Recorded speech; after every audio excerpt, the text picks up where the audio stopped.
आजाद देश के सभी आजाद भारतीयों को स्वतंत्रता दिवस की हार्दिक हार्दिक शुभकामनाएं।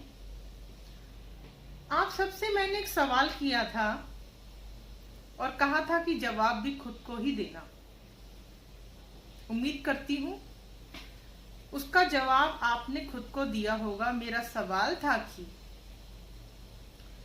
आजादी का ये पर्व जो आज आप बना रहे हैं, खुद से सवाल करना, क्या आप आजाद हैं? और जवाब भी खुद को ही देना। तो मैं ये उम्मीद करती हूँ कि आप सभी ने सवाल भी किया होगा और खुद को जवाब भी दिया होगा। एक बात मैंने और बोली थी कि कोई भी मुझे इस झूठी आजादी की मुबारकबाद ना दे, कोई शुभकामनाएं ना दे मुझे इस झूठी आजादी की, क्योंकि हम आजाद हुए ही नहीं। 50% आजाद हम हुए थे 1947 में। कितना? 50%। और सिर्फ हम आजाद हुए थे अंग्रेजों से। जो देश के काले अंग्रेज थे उन्होंने हमको कभी आजाद होने ही नहीं दिया। होने दिया तो सिर्फ 50%। और 2014 के बाद वो जो हमारी आजादी थी वो धीरे धीरे धीरे धीरे हमसे छीनती चली गई। हमारे अधिकारों का जो हनन है वो शुरू कर दिया गया। आरटीआई में संशोधन किया गया। सरकार से सवाल करने का जो हमारा अधिकार था, संवैधानिक अधिकार, उसका हनन किया गया। हम चुप रहे। कई कानूनों में संशोधन किया गया, हम चुप रहे। हमें बेरोजगारी में जकड़ा गया, हम चुप रहे। देश के बच्चों को भुखमरी से, दवा की कमी से मरते हुए देखा हमने, हम चुप रहे। सरकार से सवाल न किया हमने। सरकार से हमने सवाल किया थोड़ी सी हिम्मत करके, तो क्या हुआ? क्या किया गया हमारे साथ? हम पर देशद्रोह का मुकदमा लगाया गया। प्रशांत भूषण, संजय सिंह, सैयद एहतिशाम रिजवी और ना जाने ऐसे कितने ही लोग हैं जो आज अगर आवाज उठा दे सरकार की गलत नीतियों के खिलाफ, कोई भी अगर कुछ बोल दे, एक राजनीतिक पार्टी बीजेपी के खिलाफ अगर कोई कुछ बोल दे, वो देशद्रोही साबित हो जाता है। क्यों?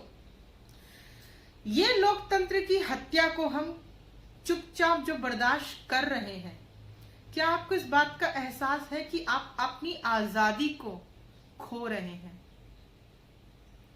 क्या आपको इस बात का एहसास है कि जिन लोगों ने कुर्बानी दी थी देश के लिए, जिन लोगों ने अपना खून दिया था इस आजादी के लिए, उन सब की कुर्बानी को हम लोग जाया कर रहे हैं अपनी बुजदिली के चलते, अपने इस खामोशी और चुप्पी की वजह से। जो लोग भी आज जागरूक हैं, समझदार हैं, शिक्षित हैं, उनको अलग अलग धाराएं लगाकर, कहीं देशद्रोह का, तो कभी एनएसए का, तो कहीं अलग अलग प्रकार के, भिन्न भिन्न प्रकार के कानून की धाराएं लगाकर उनको जुबान उनकी बंद करने की कोशिश की जा रही है, या तो उनको जेल में डाला जा रहा है। अपराधियों को जेल से निकाला जा रहा है। अपराधियों को, बलात्कारियों को न सिर्फ जेल से निकाला जा रहा है, उनको टिकट देकर नेता बनाया जा रहा है, हमारे सर पे बिठाया जा रहा है। हम खामोश हैं, चुप, बिल्कुल चुप। सवाल किया खुद से, क्या हम जिंदा हैं? क्या हम जिंदा हैं? आज देश की इस दुर्दशा को देखते हुए हम खामोश हैं। किस चीज का झूठा जश्न मना रहे हैं आप? किसको धोखा दे रहे हैं? अपने आप को किसको धोखा दे रहे हैं आप? सवाल कीजिए खुद से। आज जिस तरह से देश में एक तानाशाही का माहौल बनाया जा रहा है, दिख सबको रहा है, बोल सब रहे हैं, लेकिन छुप छुप कर देश को बर्बादी की ओर ले जा रहे हैं आप लोग, जो आज खामोश हैं, जो गलत नीतियों के खिलाफ खामोश हैं। मुझे समझ में ये नहीं आता कि किसी जज के लिए जज पर टिप्पणी करने से न्यायपालिका की अवमानना कैसे हो सकती है। किसी नेता पर टीका टिप्पणी करने से कोई देशद्रोह कैसे हो जाता है, देशद्रोही कैसे हो जाता है। ये जो सिस्टम देश में चल रहा है सबको नजर आ रहा है, लेकिन सब चुप हैं, खामोश हैं। ये खामोशी देश को नहीं, आपके बच्चों के भविष्य को एक गहरे अंधकार की ओर ले जा रही है। शायद आपको एहसास नहीं है इस बात का। ये एहसास आपको बहुत जल्दी होगा।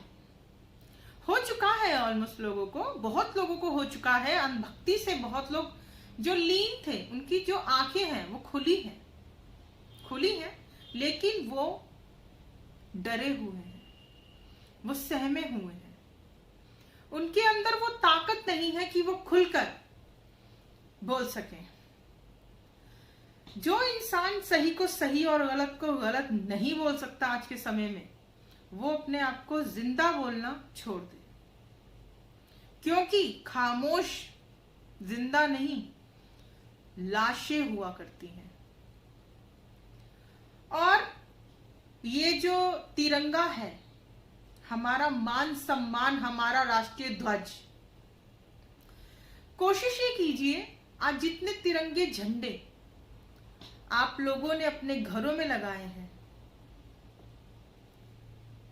पिक्चर अपलोड करके डाली है आपने सोशल मीडिया में या जहां भी, इन झंडों को संभालना, इस राष्ट्रीय ध्वज को संभाल के रखना हर एक भारतीय की नैतिक जिम्मेदारी है। इसको कूड़े कटके की तरह फेंक मत देना सड़कों पर। और अगर कोई ऐसा करता हुआ दिखे, उसको उसकी हैसियत बताना उसको कि इस तिरंगे की क्या वैल्यू है। ठीक है। और इस जश्न में शायद आप लोग ये भूल गए कि हमारे सरहद पर जवान शहीद हुए हैं। उन सभी जवानों को हम सबकी ओर से भावपूर्ण श्रद्धांजलि। जश्न में इतना लीन हो गए आप लोग, आप भूल गए कि सरहद पे क्या हो रहा है। झुंझुना बजाने की आपकी पुरानी आदत है, जिसकी वजह से आज आपका और देश का ये हाल हो चुका है। अगर आज भी ना संभले आप, देश की बर्बादी के जिम्मेदार आप लोग ही होंगे। याद रखिए इस बात को। और जो लोगों पर आज देशद्रोह का, मानहानि का और ना जाने कितने ही एक्ट लगाकर उन लोगों की जुबान को बंद करने की कोशिश की जा रही है, उन सबके साथ खड़े हो जाएं आप लोग। अगर आप उनके साथ खड़े नहीं हैं, समझ जाइए आप अपने बच्चों के भविष्य के साथ खड़े नहीं हैं। याद रखिए इस बात को। चलिए, जय हिंद, जय भारत, भारत माता की जय।